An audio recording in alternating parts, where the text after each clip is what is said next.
Coucou, dans cette vidéo j'ai envie de parler avec vous des émotions et surtout des personnes évitantes. Donc cette vidéo va pouvoir parler à tout le monde, mais aussi aux flammes jumelles.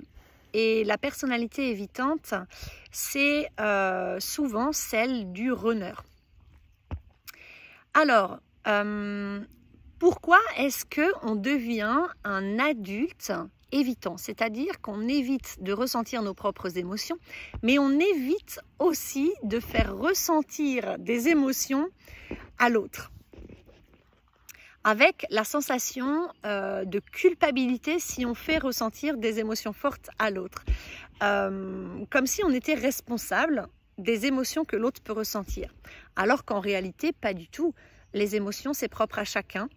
Une émotion, elle naît à l'intérieur de quelqu'un et elle fait un mouvement vers l'extérieur, c'est-à-dire qu'elle naît dans ton cœur, dans ton ventre, dans ton corps, et par le mouvement, donc soit la parole, soit les larmes, soit le mouvement de ton corps, eh bien l'émotion va pouvoir sortir et donc elle va être libérée de toi comme elle est arrivée en l'espace de quelques minutes. Quand elle est acceptée, accueillie, entendue et donc gérée. Alors pourquoi est-ce qu'aujourd'hui il y a des adultes évitants? Parce qu'ils ont sûrement grandi dans une famille dysfonctionnelle dans laquelle leurs parents étaient déjà dans un mécanisme dans lequel ils évitaient leurs propres émotions. Donc, ils ont évité les émotions de leurs enfants, puisqu'ils étaient incapables de les écouter et de les accueillir, puisqu'ils étaient déjà incapables d'écouter et d'accueillir leurs propres émotions. Donc, des enfants qui ont grandi dans un foyer dysfonctionnel, avec un ou deux parents évitants, ils auront eu de grandes chances, en fait, d'apprendre eux-mêmes, progressivement, à éviter leurs propres émotions. Et ils auront aussi appris à éviter de faire ressentir des émotions aux autres, en développant de la culpabilité, dans le cas où il ferait ressentir une émotion aux autres. En fait, ces enfants, ils ont grandi parmi un ou plusieurs évitants, ou dans une famille dysfonctionnelle de toute façon, ou pour X raisons, même si les parents n'étaient pas évitants, dans une famille où leurs émotions n'ont pas été ni entendues, ni accueillies, voire même elles ont été dénigrées, rejetées. Ils ont peut-être vécu de l'humiliation, de l'injustice, où ils ont peut-être été accusés de vivre des émotions ou d'en faire vivre à leurs parents. Donc, ces enfants-là, ils ont grandi en enregistrant dans leur cerveau que émotion égale danger.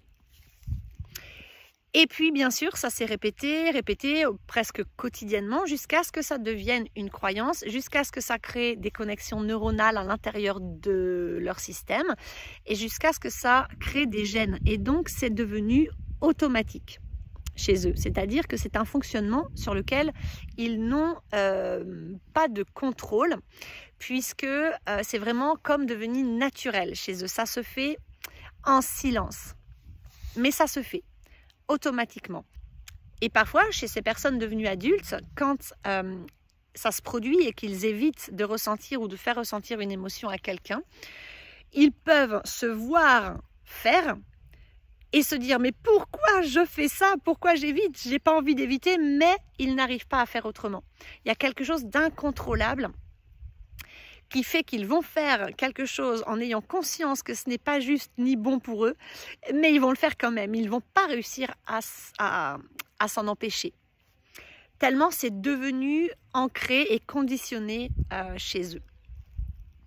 Alors attention, il n'y a rien d'impossible, tout se guérit, c'est tout à fait possible de sortir de ce cercle vicieux, de ce conditionnement, de se transformer pour pouvoir vivre une vie beaucoup plus paisible et renouer avec son âme et revenir au contact de ses émotions. J'en parlerai un peu plus tard.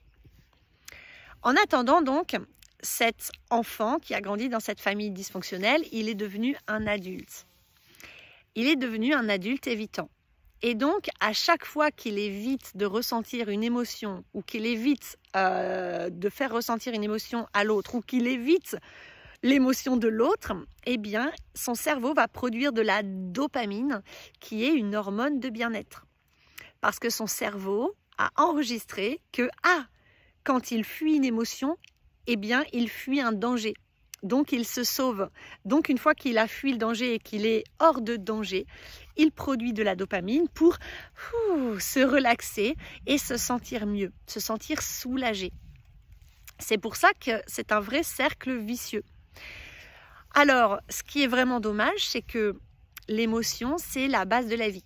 Les émotions, c'est ce qui nous permet de ressentir les choses.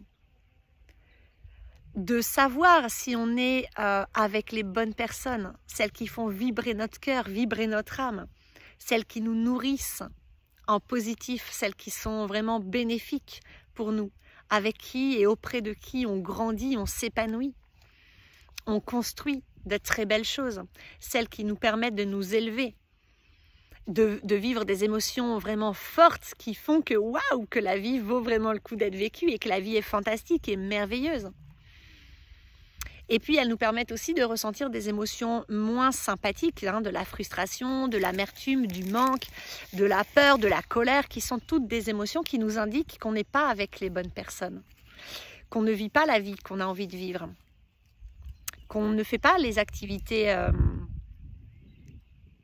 qui sont épanouissantes pour nous et qui sont faites pour nous, ou qu'on ne vit pas dans un lieu épanouissant pour nous, etc. Les émotions négatives vont nous indiquer qu'on n'est pas sur la bonne voie en fait pour soi-même. Les émotions positives vont nous indiquer qu'on est sur la bonne voie pour soi-même. Les émotions ne sont que des messagères de notre âme qui passent au travers de notre corps et donc de nos ressentis physiques pour nous indiquer qu'il y a quelque chose qui ne va pas à l'intérieur de nous ou quelque chose qui va bien. Ce ne sont que des messagères de nos besoins en fait. Elles nous indiquent qu'il y a un besoin en nous qui demande à être entendu, nourri, comblé. Par exemple, si on éprouve beaucoup de colère au quotidien, peut-être que c'est parce qu'on vit avec des personnes qui ne nous respectent pas ou qui ne nous permettent pas de nous respecter nous-mêmes, etc. Ou qu'on vit dans une situation qui ne nous permet pas de nous respecter. On a besoin de poser nos limites, on a besoin de dire non, de dire stop. Si on vit de la tristesse, eh bien, c'est peut-être pour nous dire aussi que il nous manque des choses dans notre vie, que on vit avec des personnes ou on vit une situation, ou des expériences, etc., dans lesquelles on sent qu'on n'est pas à notre place. On est triste parce qu'on sent qu'on est éloigné de nos rêves, on est éloigné de nos talents, on est éloigné de ce qui nous fait vibrer, de ce qui nous épanouit. Ou on vit de la tristesse quand on est loin des personnes auprès de qui on est en joie, auprès de qui on est heureux, auprès de qui on sait qu'on est vraiment épanoui. Des personnes qui nous correspondent, avec qui vraiment on s'accorde, avec qui on se soutient, avec qui on s'accompagne, avec qui on construit, etc. La joie, le plaisir, le bonheur, la satisfaction, la plénitude, la sérénité, bon, tout ça, ce sont des émotions positives qui nous indiquent qu'on est auprès des personnes qui sont vraiment bénéfiques pour nous, qui sont notre famille d'âme, les personnes de cœur auprès de qui on peut passer toute notre vie parce qu'on sait que c'est auprès de ces personnes qu'on va vraiment pouvoir s'accomplir, s'épanouir, trouver notre entièreté, notre complétude, avec qui on va vraiment pouvoir être nous-mêmes en fait, qui vont toujours nous aimer, nous accepter tels qu'on est, qui vont nous aider, nous soutenir, nous encourager à cheminer vers nos rêves, à être authentiques, à exprimer notre vérité, à guérir, à grandir, etc. Pareil pour les lieux, les situations, les activités, etc. Donc en fait, les émotions, elles sont vraiment les messagères de notre état intérieur. elles sont comme une boussole intérieure en fait, qui nous disent chaud, chaud, ah froid, froid, c'est vraiment ça. Donc si on veut vraiment être heureux dans notre vie, qu'on veut connaître cette sérénité à l'intérieur de soi, vivre dans la foi, dans la confiance en soi, en les autres, en la vie, si on veut trouver la paix à l'intérieur de soi, guérir de nos blessures, si on veut se sentir aligné, se sentir heureux, joyeux, avoir une vie douce, facile, fluide, harmonieuse, si on veut connaître l'harmonie dans sa vie, le bien-être, l'équilibre et la sérénité, il est indispensable d'apprendre à se reconnecter à nos émotions. Donc pour une personne évitante, le premier pas, ça va être de prendre conscience que, ah oui, effectivement, depuis de nombreuses années, je dépense une énergie énormissime à rejeter, à renier ma véritable nature, à rejeter, à renier mon âme en fait, mon âme, qui je suis véritablement, mes émotions. Je passe mon temps et je dépense énormément d'énergie à fuir les personnes qui me provoquent des émotions fortes, à fuir les situations qui me provoquent des émotions qui me font ressentir des choses assez intenses à l'intérieur de moi. Waouh! Et en faisant ça, en fait, je me rends malheureux parce que je me coupe de ma véritable nature. En me coupant de mes ressentis, je me fais du mal, je me détruis. Je m'éloigne de qui je suis, je m'éloigne de mes rêves, je m'éloigne de mon chemin juste, mon chemin d'expérimentation de la vie dans lequel je vais grandir, évoluer, m'éveiller, etc. En évitant de ressentir des émotions et de faire ressentir des émotions à l'autre, je me coupe de la vie. J'empêche la vie de me traverser. J'empêche la vie de circuler entre moi et les autres dans mes relations. Et puis, il y a quelque chose de vraiment pas juste, c'est que quand j'évite donc les émotions, hein, les miennes, celles des autres, et surtout quand j'évite de faire ressentir à quelqu'un une émotion, ça veut dire que je cherche à contrôler l'autre. Je m'hyper-contrôle moi pour contrôler l'autre. Je cherche à contrôler les émotions de l'autre pour me sécuriser. Parce qu'en fait, je peux m'auto-persuader que je cherche à sauver l'autre, à préserver l'autre, parce que je peux avoir développé cette croyance que si je ne fais ressentir à l'autre que des émotions légères et douces et positives, eh ben, ça fait de moi une bonne personne. Mais par contre, si en parlant, en ayant des interactions avec l'autre, je fais ressentir à l'autre des émotions négatives ou intenses, etc., eh bien, ça fait de moi une mauvaise personne. Et donc, je peux avoir l'impression d'être coupable, d'être responsable de ce que ressent l'autre. Or, il n'en est absolument rien. Les émotions sont propres à chacun. Donc, quoi que tu fasses, quoi que tu dises, ça t'appartient. Tu peux prendre 1000 pincettes pour dire quelque chose. L'autre en face, en fait, s'il doit vivre une émotion, il la vivra.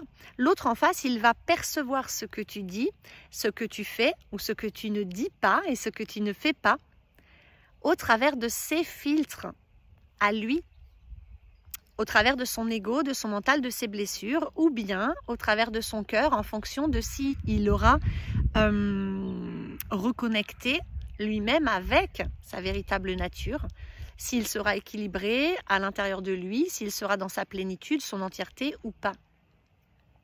Donc en fait, quand tu dis quelque chose ou que tu fais quelque chose et que l'autre en face ressent une émotion, ce n'est pas toi qui fais ressentir une émotion à l'autre. Alors ça, c'est le premier pas.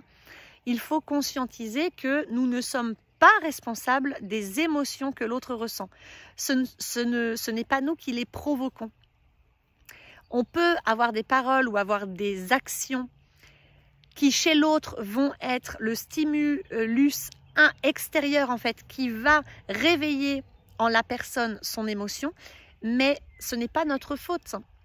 Nous, on ne s'est pas dit « Ah tiens, je vais dire ça ou faire ça pour rendre la personne en face triste ou en colère. » Alors oui, dans certains cas, on peut le faire un peu volontairement quand on est dans de la rancune, de la vengeance ou de la colère, de l'amertume, etc.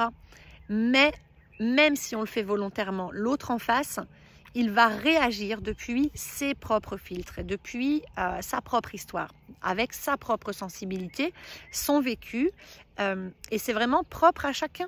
Et nous ne sommes pas responsables des émotions que l'autre ressent en face.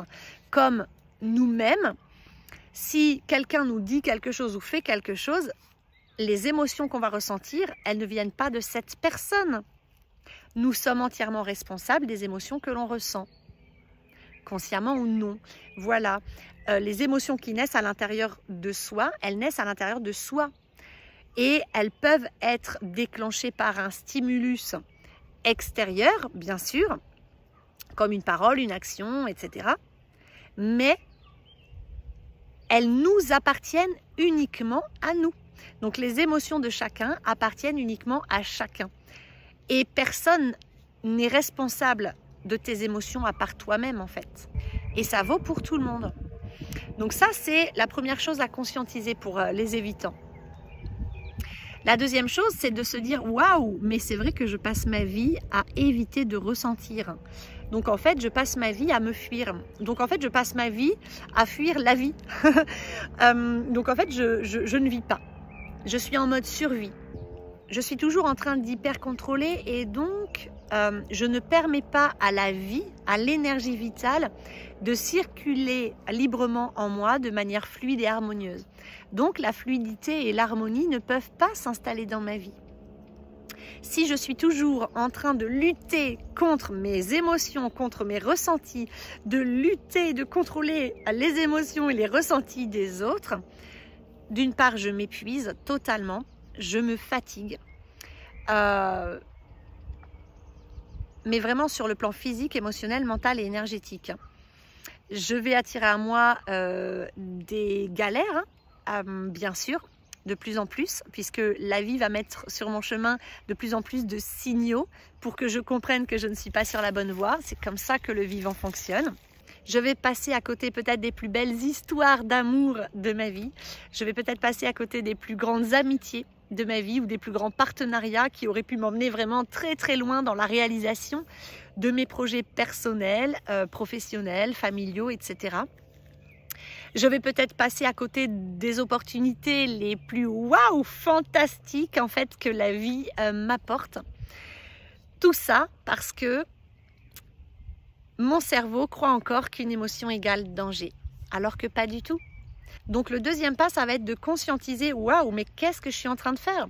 Depuis toutes ces années, en fait, je me rends malade ou je me rends malheureux, je me coupe de moi, je m'empêche en fait d'être heureux, d'être épanoui, de prendre du plaisir dans la vie, d'être vivant. En fait, je m'empêche de vivre tout simplement. Voilà, je m'éteins, j'éteins ma lumière. Je me coupe vraiment de la vie. Je me coupe des plus belles expériences, des plus grandes opportunités, d'apprendre, de grandir, de m'éveiller, de relationner, d'aimer. C'est quand même vachement dommage, hein, la vache. Mais le troisième pas, ça va être justement de comprendre que ce n'est pas incurable. C'est-à-dire que je peux juste accepter, accueillir, me donner de l'amour et dire oui, ok, je comprends que j'ai grandi dans une famille dysfonctionnelle.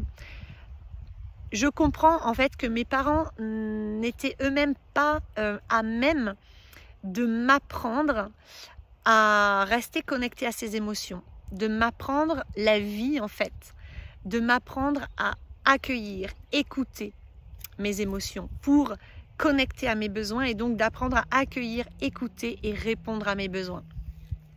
La base de la vie. Mais c'est ok, l'idée c'est pas de leur en vouloir parce qu'ils ont fait du mieux qu'ils ont pu avec ce qu'ils avaient et ils n'en étaient pas capables. Mais c'est pas grave, aujourd'hui, je suis un adulte, je vois comment je fonctionne, mais je peux devenir des parents pour moi. Je peux à l'intérieur de moi développer les qualités d'une bonne mère qui veille sur moi et d'un bon père qui m'offre des repères.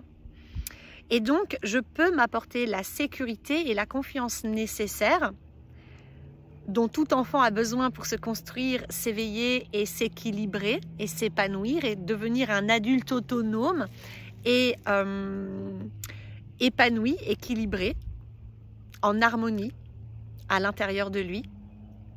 Et bien aujourd'hui, je peux nourrir en moi en fait ces qualités, ces énergies et me donner à moi ce que mes parents n'ont pas pu et n'ont pas su m'apporter. Et donc, vous pouvez commencer à vous donner cet amour, cette écoute, cette attention, cette validation, cette reconnaissance, cette présence. Bref, tout ce dont vous avez manqué enfant, eh bien aujourd'hui, en tant qu'adulte, vous pouvez vous l'apporter. Devenez des parents pour vous-même. Apportez-vous cette écoute, cette empathie. Sentez-vous désiré par la vie, par vous, par vos parents, à l'intérieur de vous, et puis par vos parents biologiques, le monde, etc. Sentez que vous êtes validé pour qui vous êtes, reconnu pour qui vous êtes. Donc reconnaissez-vous, validez-vous pour qui vous êtes.